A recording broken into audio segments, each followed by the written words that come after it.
Malam itu seorang ibu tua dipermalukan di depan seluruh keluarga. Rumah dan warisannya dirampas. Sementara mereka menertawakannya seolah ia tidak punya siapa-siapa. Namun mereka tidak tahu, putrinya yang selama 7 tahun mereka kira sudah menyerah, ternyata sudah kembali. Kali ini ia datang bukan meminta kembali apa yang telah hilang. Dia datang untuk membongkar siapa sebenarnya yang selama ini merampas semuanya. Sebelum kita masuk ke ceritanya, coba tuliskan di kolom komentar kalian menonton dari daerah mana saja. Dan kalau kalian suka cerita keluarga, rumah tangga, pengkhianatan, serta kisah kehidupan yang penuh pelajaran seperti ini, jangan lupa like dan subscribe channel Ceritakan. Sekarang mari kita mulai ke ceritanya. Rumah itu bernama Graha Adiwangsa, bukan sekedar rumah. Bagi keluarga Ratna, tempat itu adalah saksi hampir 40 tahun kehidupan mereka. Di sanalah Pak Surya membangun usahanya dari nol. Di sanalah Ratna membesarkan anak satu-satunya bernama Alia. Dan di sanalah keluarga mereka dulu sering berkumpul. Rumah itu berdiri di atas tanah yang cukup luas. Di bagian depan ada taman, di belakang ada bangunan lama yang dahulu digunakan sebagai gudang. Sedangkan bangunan utamanya memiliki 2 lantai dengan banyak kamar. Nilainya sangat besar. Namun bagi Ratna, rumah itu tidak pernah sekedar bernilai uang. Di salah satu kamar lantai 2 masih tersimpan meja belajar Alia ketika kecil. Di dinding ruang keluarga masih tergantung foto pernikahan Ratna dan Surya.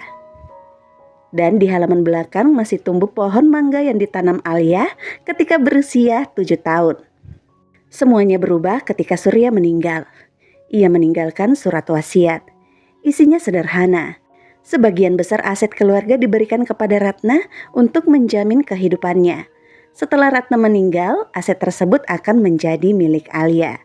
Tidak ada masalah, tidak ada konflik, sampai adik Surya datang. Namanya Herman. Herman adalah adik kandung Surya. Ia selama bertahun-tahun mengelola beberapa usaha keluarga. Di sampingnya selalu ada istrinya, Dina, dan mereka memiliki seorang anak laki-laki bernama Raka. Raka sejak kecil sudah terbiasa hidup nyaman. Ia tidak pernah benar-benar bekerja keras, namun ia selalu merasa bahwa dirinya adalah pewaris keluarga. Ketika Surya meninggal, Herman mulai sering datang. Awalnya ia membantu mengurus beberapa tagihan, membantu Ratna mengurus perusahaan, mengantar dokumen, bahkan memasakkan makanan. Ratna merasa bersyukur. Ia mengira adik suaminya benar-benar ingin menjaga keluarga. Ternyata Herman sedang menunggu waktu. 6 bulan setelah Surya meninggal, Herman mulai berubah. Ia mulai membawa dokumen ke rumah. Mulai meminta Ratna menandatangani berbagai surat. Ketika Ratna bertanya, jawabannya selalu sama.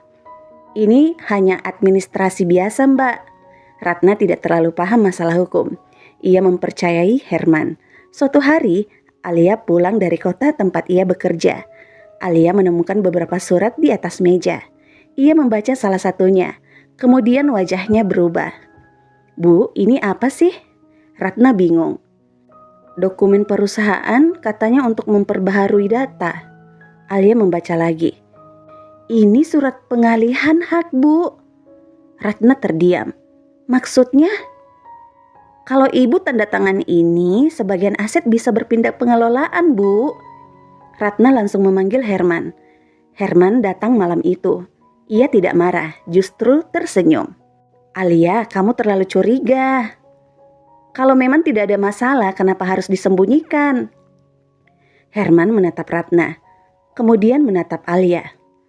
"Kamu pikir setelah ayahmu meninggal semuanya bisa kamu atur?" Alia terdiam. "Perusahaan itu dibangun bersama, tapi asetnya atas nama ayah." Herman mulai kehilangan senyumnya. "Kamu itu masih muda, Alia. Dan Om terlalu tua untuk berpura-pura tidak tahu hukum." Ruangan menjadi sunyi. Sejak malam itu, hubungan mereka berubah. Herman tidak langsung menyerang Alia. Ia justru menyerang Ratna pelan-pelan. Ia mulai menyebarkan cerita kepada keluarga.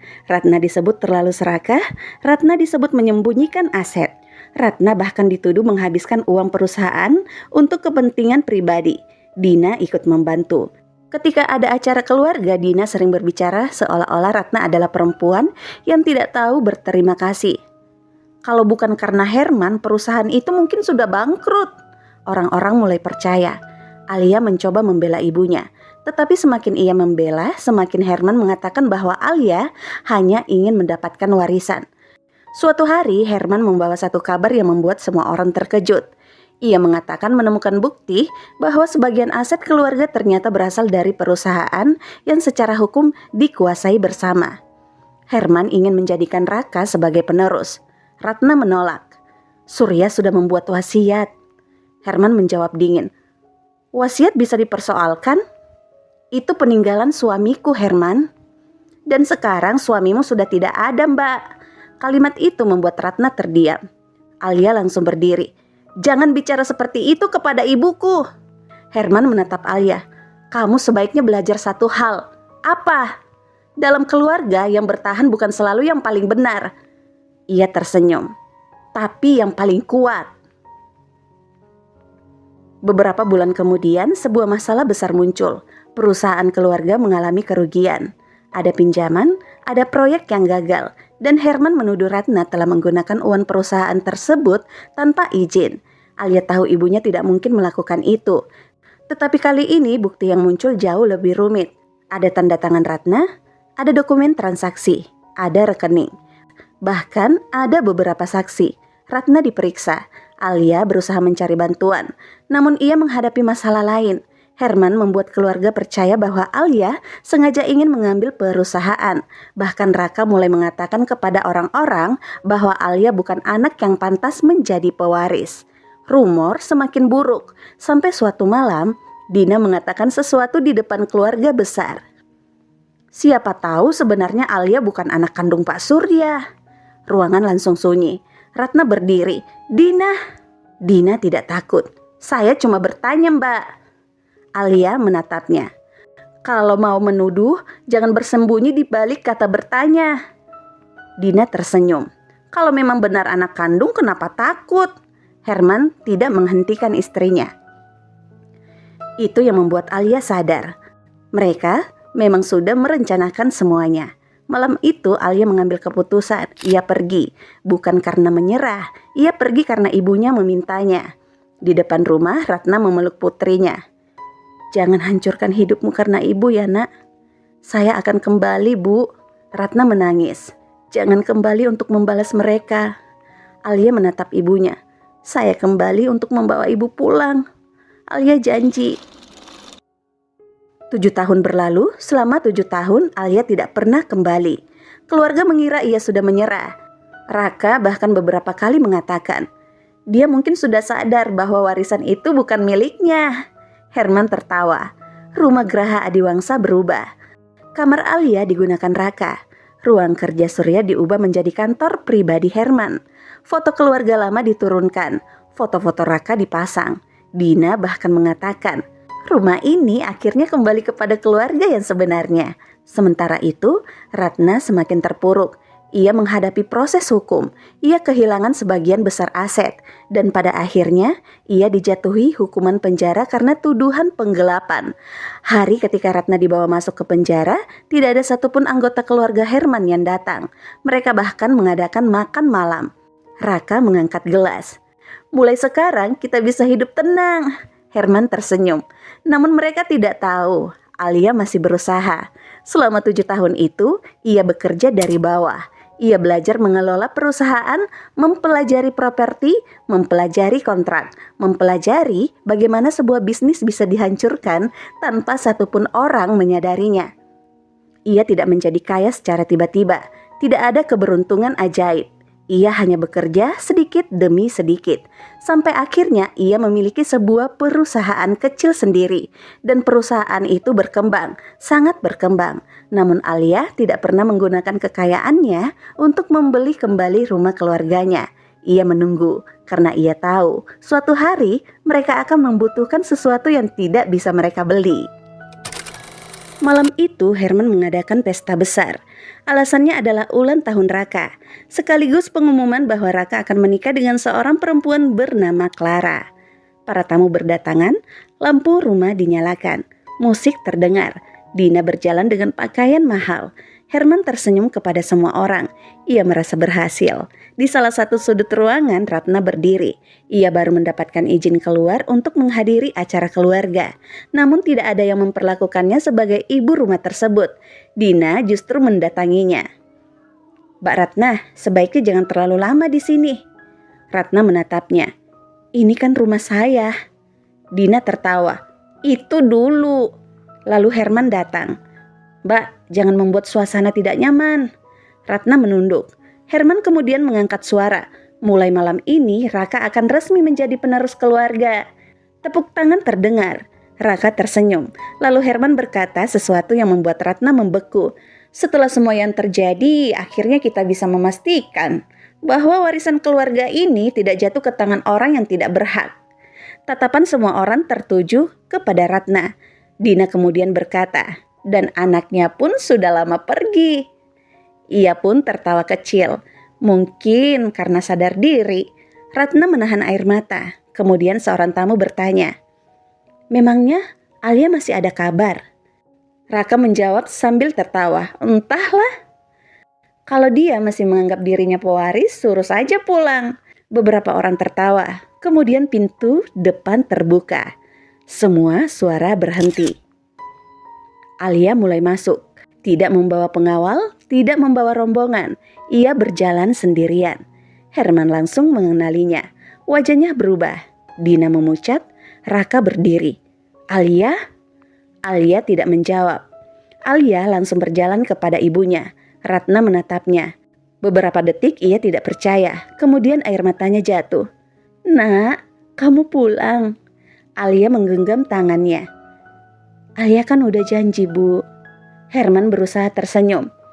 "Oh, kamu sudah dewasa ya sekarang?" Alia menatapnya. "Iya, sudah." "Kamu datang untuk apa ke sini?"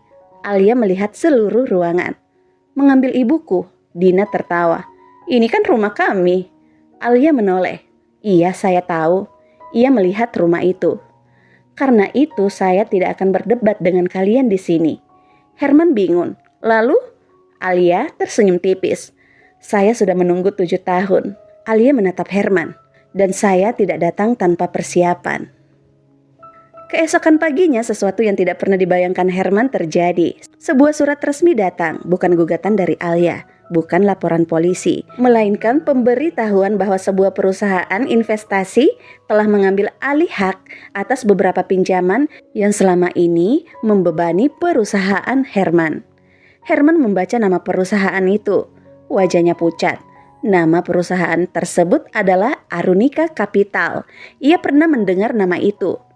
Salah satu perusahaan yang berkembang cepat dalam 7 tahun terakhir.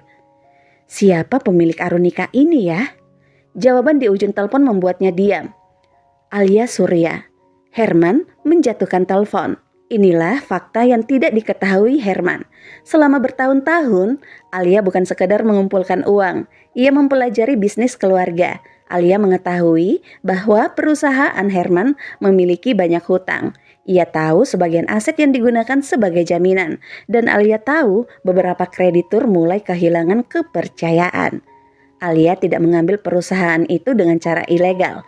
Ia membeli utang yang memang dijual oleh kreditur. Kemudian ia memberi kesempatan kepada perusahaan Herman untuk membayar, bukan dengan belas kasihan, tetapi sesuai perjanjian. Ketika Herman gagal memenuhi kewajiban, Alia berhak mengeksekusi aset yang dijadikan jaminan. Semua legal, semua tercatat, tidak ada sabotase, tidak ada jebakan.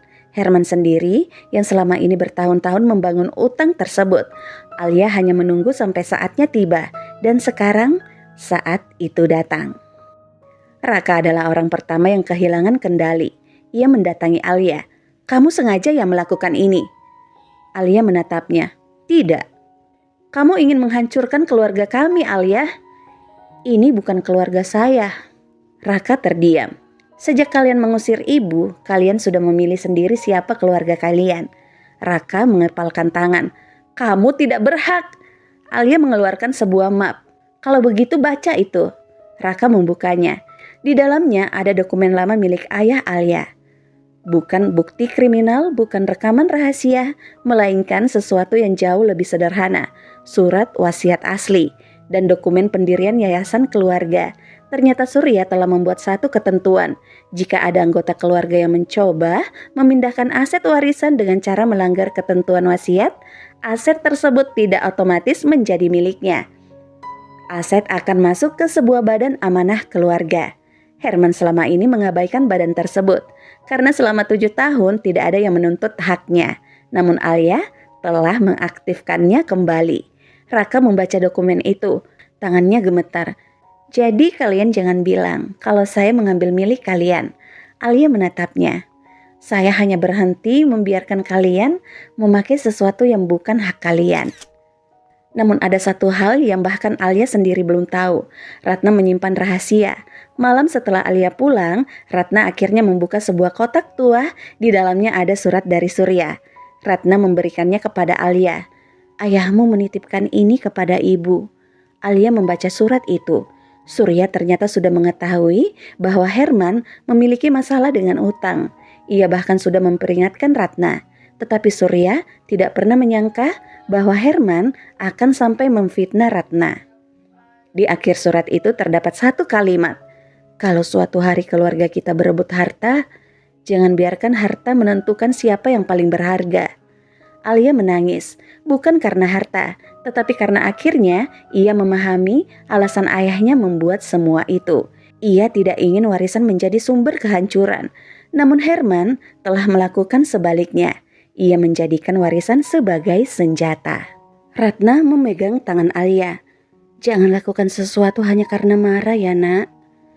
Saya tidak marah kok bu. Ratna menatapnya. Saya hanya ingin semuanya selesai bu. Kalau mereka kehilangan semuanya gimana nak? Alia terdiam. Apakah kamu akan puas? Alia menggeleng. Saya tidak ingin mereka kehilangan semuanya. Ratna terkejut. Bu, Alia ingin mereka mendapatkan akibat yang memang menjadi tanggung jawab mereka. Itulah prinsip Alia. Ia tidak ingin menghukum lebih dari yang seharusnya. Tetapi ia juga tidak akan mengurangi hukuman hanya karena pelakunya keluarga. Proses hukum dan bisnis berjalan beriringan. Utang harus dibayar. Aset yang memang sah menjadi jaminan harus diselesaikan. Beberapa properti dijual. Perusahaan Herman kehilangan sebagian besar asetnya. Raka kehilangan jabatan, Dina harus menjual perhiasan. Rumah besar mulai kosong. Satu persatu orang yang selama ini bekerja untuk mereka pergi. Yang paling menyakitkan bagi Herman adalah tidak ada seorang pun yang mau membantunya. Dulu ia memiliki banyak teman. Sekarang ketika ia menelpon tidak ada yang mengangkat. Ketika ia datang ke rumah kerabat mereka mengatakan sedang tidak ada. Ketika ia meminta pinjaman semua orang mempunyai alasan. Ia baru sadar sebagian besar orang yang berada di sekelilingnya dulu bukan mencintainya. Mereka mencintai apa yang ia miliki. Beberapa bulan kemudian Herman datang menemui Ratna. Ia datang sendirian. Tidak ada Dina, tidak ada Raka, tidak ada mobil mewah. Ia berdiri di depan rumah kecil tempat Ratna sekarang tinggal. Ratna membukakan pintu. Herman menunduk. Mbak. Ratna diam. Saya mau minta maaf. Ratna tidak menjawab. Saya salah, saya terlalu serakah. Ratna memandangnya. Saya pikir kalau semua harta itu menjadi milik saya, hidup saya akan jauh lebih baik, Mbak. Suaranya bergetar. Ternyata tidak. Ratna tetap diam. Herman pun menangis. Saya kehilangan semuanya, Mbak. Ratna akhirnya berkata, tidak. Herman mengangkat kepala. Kamu tidak kehilangan semuanya. Herman menatapnya. Kamu kehilangan apa yang kamu ambil? Herman terdiam. Ratna melanjutkan. Yang benar-benar kamu kehilangan adalah keluarga, Herman. Herman menangis semakin keras. Mbak, berikan saya kesempatan. Ratna menggeleng. Maaf. Herman hanya berharap. Tetapi kalimat berikutnya menghancurkan harapannya. Aku tidak bisa memaafkanmu. Herman menunduk. Dan kamu harus belajar hidup dengan itu. Pintu ditutup. Bukan dengan kebencian, tetapi dengan keputusan. Dina pun mulai merasakan akibatnya. Ia menyalahkan Herman, Herman menyalahkan Dina. Keduanya mulai bertengkar setiap hari.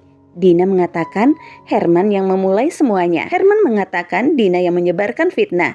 Raka pergi dari rumah, ia tidak ingin terlibat lagi. Suatu malam, Dina mengemasi barang. Herman melihatnya.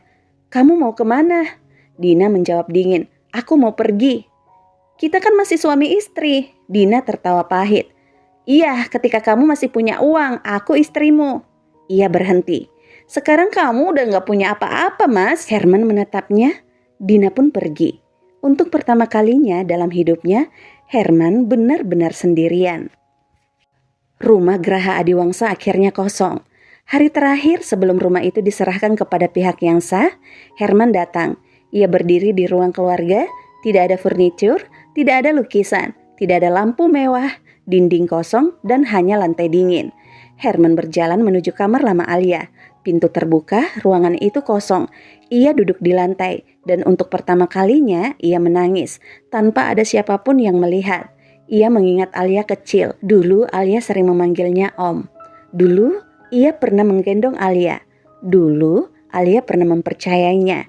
Kemudian Herman memejamkan mata. Ia sadar yang paling menyakitkan bukan kehilangan rumah, melainkan mengetahui bahwa seorang anak yang dulu mempercayainya sekarang bahkan tidak mau menyebutnya sebagai keluarga. Alia sebenarnya memiliki kesempatan untuk membuat Herman jauh lebih menderita. Namun ia tidak melakukannya. Alia tidak menghina, tidak menyebarkan foto, tidak membuat video untuk mempermalukannya, tidak meminta orang lain menghakiminya. Ia hanya memastikan semua kewajiban hukum diselesaikan. Kemudian ia mengambil ibunya dan meninggalkan rumah tersebut. Sebelum pergi, Ratna melihat pohon mangga di halaman rumah.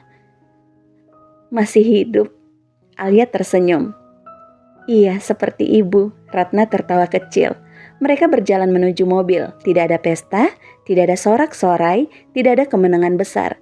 Hanya seorang ibu dan anak yang akhirnya bisa pergi dari tempat yang selama bertahun-tahun menjadi sumber luka. Tahun-tahun berikutnya berjalan berbeda untuk masing-masing orang. Raka pindah kota, ia mulai dari nol. Namun hubungan dengan ayahnya tidak pernah benar-benar pulih. Dina hidup sederhana setelah perceraian. Ia beberapa kali mencoba menghubungi Ratna, tidak pernah dibalas. Herman, ia tetap hidup. Tetapi hidupnya jauh berbeda. Ia tinggal di sebuah rumah kecil yang disewanya. Tidak ada pembantu, tidak ada kendaraan mewah. Tidak ada orang yang memanggilnya dengan hormat.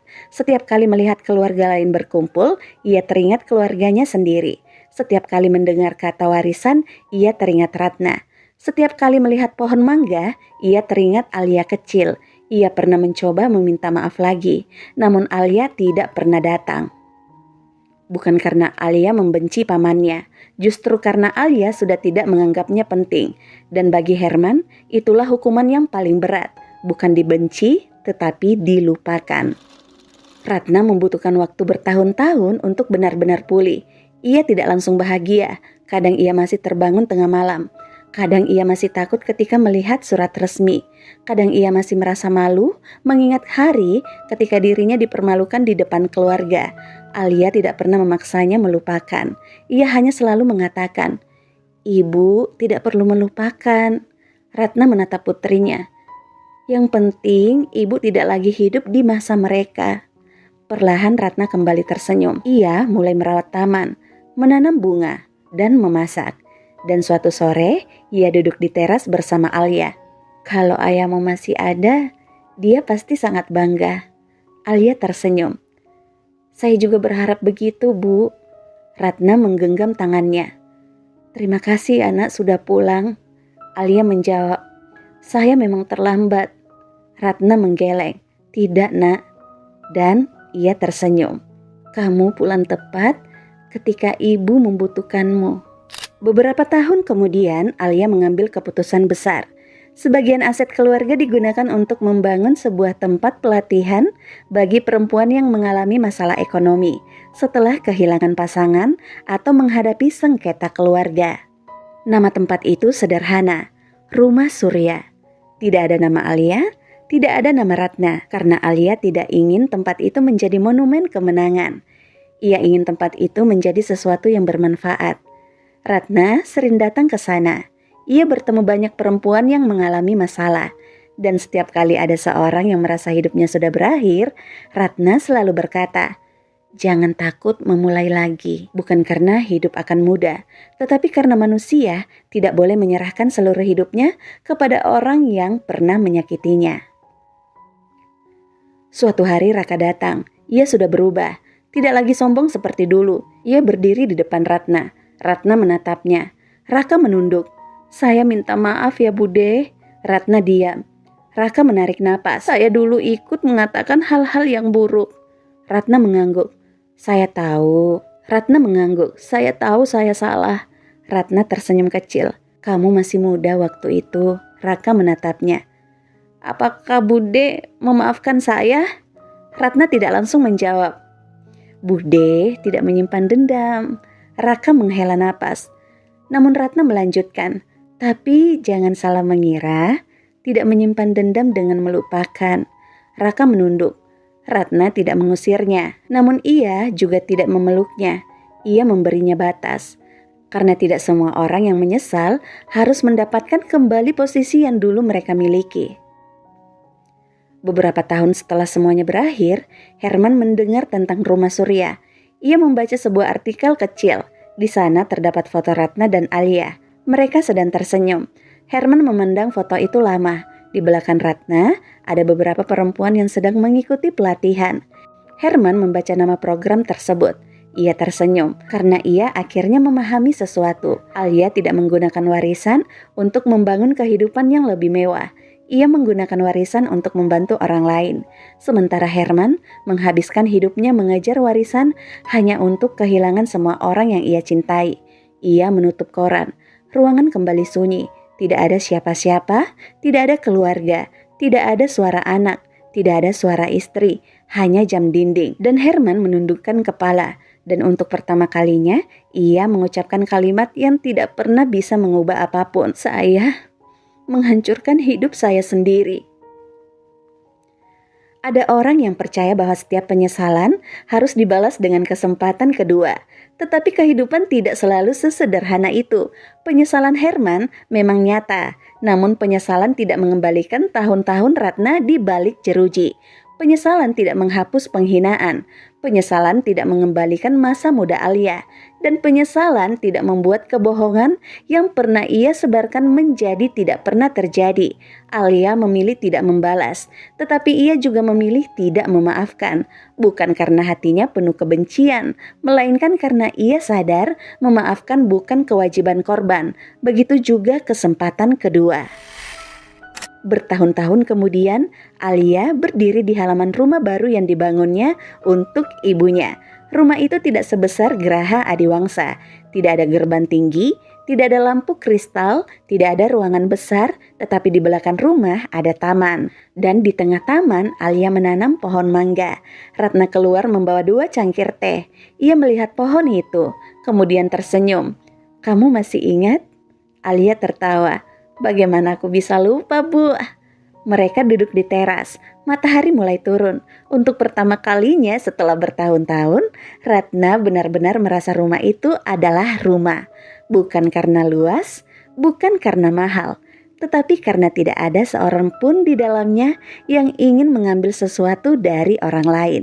Mereka dulu mengira warisan adalah tentang siapa yang mendapatkan rumah yang paling besar, siapa yang memiliki mobil yang paling mahal, siapa yang duduk di kursi paling tinggi. Mereka mengira dengan mengusir seorang ibu tua, mereka telah memenangkan segalanya. Mereka salah, karena rumah bisa direbut, uang bisa habis, jabatan bisa hilang. Tetapi akibat dari sebuah perbuatan akan selalu menemukan jalan untuk kembali kepada orang yang melakukannya. Herman menyesal, Dina menyesal, Raka pun menyesal, tetapi penyesalan mereka tidak menghapus masa lalu. Dan Alia tidak memberikan kesempatan kedua kepada orang-orang yang pernah menghancurkan hidup ibunya. Ia memilih sesuatu yang jauh lebih sulit. Ia melanjutkan hidup, tanpa membenci, tanpa melupakan, tanpa kembali menjadi bagian dari keluarga yang dulu mengkhianatinya. Karena terkadang Cara terbaik untuk menghukum orang yang pernah merendahkan kita bukan dengan menghancurkan hidup mereka, tetapi dengan membangun kehidupan yang begitu damai, sampai keberadaan mereka tidak lagi memiliki tempat di dalamnya. Dan pada akhirnya, orang-orang yang pernah berkata, "Kamu sudah tidak punya apa-apa," justru menjadi orang-orang yang kehilangan hampir semuanya. Sementara perempuan yang mereka hina berdiri kembali, bukan untuk menunjukkan bahwa dirinya lebih kuat, tetapi untuk membuktikan satu hal sederhana. Kebenaran tidak selalu datang dengan cepat, tetapi ketika datang, kebohongan tidak akan selamanya bisa berdiri. Dan cerita pun berakhir. Menurut kalian, apakah Alia sudah mengambil keputusan yang tepat dengan tidak memberikan kesempatan kedua kepada Herman dan Dina? Atau menurut kalian seseorang yang benar-benar udah menyesal tetap layak mendapatkan kesempatan untuk memperbaiki kesalahannya, meskipun kesalahannya telah menghancurkan kehidupan orang lain? Tulis pendapat kalian di kolom komentar ya. Kalau kalian menikmati cerita ini, jangan lupa like, subscribe, dan nyalakan notifikasi channel Ceritakan untuk mengikuti kisah-kisah berikutnya. Sampai jumpa di cerita berikutnya.